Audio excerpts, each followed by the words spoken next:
Un grupo de pais e nais de sexto de infantil do Colexio Santa Baia de Boiro teñen previsto concentrarse mañá mércores ás 9 menos cuarto da mañá diante do centro educativo. O motivo da súa protesta, para que contan tamén co apoio do propio colexio e da AMPA, non é outro que reclamarlle á Consellería de Educación que manteña os 3 grupos actuais de primeiro de primaria. Os nosos nenos este ano temporalmente non chegamos ao ratio legal de superar os 25 nenos por aula, e esa é a justificación que queren poñer dende arriba para suprimir o terceiro grupo de primeiro de primaria. Que pasa?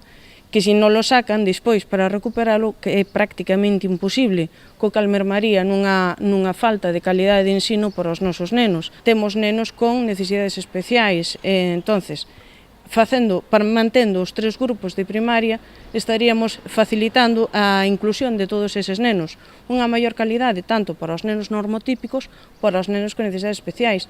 Outra das súas reclamacións ten que ver coa necesidade do centro de poder contar con 3 prazas de profesor especialista en audición e linguaxe e outras 3 de pedagogía terapéutica, debido a que no colexio cursan estudo ao redor duns 50 nenos con necesidades especiais. Ahora mesmo temos 2 PTs, 2 de pedagogía terapéutica e 2 AL, audición e linguaxe.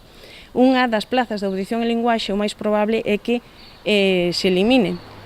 Entonces, temos cerca de 50 nenos con necesidades especiais, unhas necesidades que van desde necesidades de, un pouco máis de apoio en aula, en logopedia, a necesidades moito máis acuciantes como audicións e linguaxe, pedagogía, coidados. Os pais, que iniciaron tamén unha recollida de sinaturas, só piden que se lles escoite e se teñan en conta as súas reclamacións, pois polo de agora só tiveron a calada por resposta por parte da Xefatura Territorial da Consellería de Educación.